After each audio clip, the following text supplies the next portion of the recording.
Salve, salve, gente, tudo certo? Será que uma imagem vale mais que 1000 palavras? Eu sou o Romualdo Venâncio e esse é o Banho de Língua.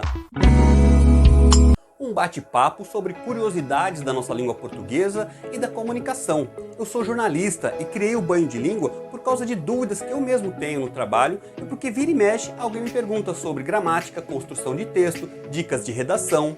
Antes da gente entrar no tema de hoje, não esquece, se você gostar do vídeo, deixa aqui seu like, se inscreve no canal e ativa as notificações. E fica à vontade para comentar e para compartilhar. E aí, para vocês, uma imagem vale mais que 1000 palavras? Essa imagem do banho de língua, por exemplo? Mentira, claro que não, tô brincando. Essa aí é a marca dos Rolling Stones. Caso você não conheça a imagem e não faça ideia de quem é o Rolling Stones, a gente está falando de um dos maiores fenômenos do rock and roll mundial. Esses caras começaram a banda nos anos 60 e se não fosse a pandemia, eles estariam por aí fazendo turnê ainda. Essa imagem da boquinha com a língua de fora, criada em 1970, virou um ícone e ficou conhecida no mundo todo. Aliás, em 70, surgiram outros ícones da comunicação. Que apelação, hein, meu? Ah, para com isso! Ícone os Stones! I can get no satisfaction! Mas volta lá na comparação do texto aí. Quem é que falou essa parada aí das 1000 palavras? E quanto é que é 1000 palavras? Bora voltar nessa história da imagem que vale mais que 1000 palavras. A frase é atribuída ao filósofo chinês Confúcio. E certamente ela vai muito além do que esse exemplo dos Rolling Stones. Se você fizer uma busca rápida na internet por momentos históricos do fotojornalismo, vai encontrar cada imagem sensacional, às vezes emocionante, às vezes chocante, ou até mesmo bem triste. São retratos muito claros de um determinado momento da nossa história ou de acontecimentos inesquecíveis. Olha só essa imagem que eu guardei de uma edição antiga da revista Imprensa. Essa foto foi feita em maio de 94 pelo Rubens Kiri, que na época trabalhava no Diário Popular e hoje é fotógrafo oficial do São Paulo Futebol Clube. Aquele pai abraçado com o filho na foto, bem cabisbaixo, estava lamentando a morte do Ayrton Senna. Essa imagem é um reflexo da tristeza dos fãs do piloto no Brasil e no mundo todo. Tristão, né, meu? Mas cadê as 1000 palavras, mano? É disso que eu vou falar agora. Até peguei como exemplo uma reportagem que eu fiz na revista que eu edito, a Plant Project. A matéria é sobre o Instituto Tambor, do meu amigo Luiz Poeira, que é artesão e fabrica tambores. Eu separei essa matéria por 2 motivos. O primeiro é que ela tem aproximadamente 2000 palavras. Dá uma olhada. A segunda imagem é dessas 2 páginas aqui, ó. E se nessa coluna, ao invés de fotos, a gente tivesse texto, esse espaço todo aqui, a gente teria as 1000 palavras. Então dá para ter uma ideia, né? E o segundo motivo pelo qual eu escolhi essa matéria é a qualidade das imagens feitas pelo Gabriel Quintão.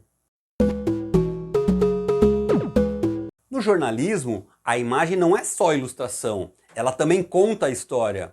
E em muitos casos, é ela que puxa o texto. Eu tenho muitos amigos e amigas desse meio da fotografia. E vou te falar que é sensacional quando fecha uma boa parceria entre profissionais de texto e de imagem. Cada um conta a melhor história com as suas ferramentas. Essa relação entre texto e imagem é muito intensa. Mesmo se você tiver só um na mão, o outro acaba vindo junto. Imagina um livro só de texto. Ele foi escrito a partir de fatos ou da imaginação de alguém. Mas de uma maneira ou de outra, ele vem a partir de imagens que a pessoa tem na mente ou que foi pesquisar. E esse livro, que é só de texto, também pode virar imagem. Em filmes, em série, em novela. Eu separei aqui 3 livros da minha estante. É interessante essa palavra, né? Estante. Pois é, são 3 livros que viraram filme. São obras de ficção, mas que trazem muita coisa real do Brasil. O Xangô de Baker Street, do Jô Soares, ele coloca o Sherlock Holmes no Rio de Janeiro do século XIX e envolvido com figuras da política e da cultura daquela época. É muito engraçado, inclusive tem uma cena hilária do Watson, o ajudante do Sherlock, inventando a caipirinha. Vê se pode. O Bellini e a Esfinge, escrito pelo Tony Bellotto, o guitarrista dos Titãs, também traz como personagem principal um detetive, o Remo Bellini, que percorre o submundo da cidade de São Paulo. Como eu sou paulistano e já fui office boy, eu já rodei bastante por vários lugares que aparecem no livro. E é muito interessante ir reconhecendo as descrições desses lugares. E nesse aqui, eu receberia as piores notícias dos seus lindos lábios, do Marçal Aquino.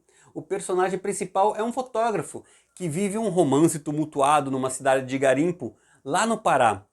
O livro é cheio de surpresas e descreve bem todo o cenário de tensão em torno da corrida pelo ouro. Ô meu, e os gibi? Não vai falar nada não? Tem uns desenhos da hora! Como não? Essas tirinhas do Snoopy, por exemplo, eu tirei desse livro aqui, ó. Que é uma coletânea do Charles Schulz, que é o desenhista que criou toda a turma do Snoopy. Eu sou fã dessa galera dos quadrinhos, das tirinhas, das charges. Eles têm um olhar tão apurado quanto o traço. E conseguem mostrar em um desenho, sem palavra nenhuma, uma visão muito particular sobre as questões mais sérias do mundo.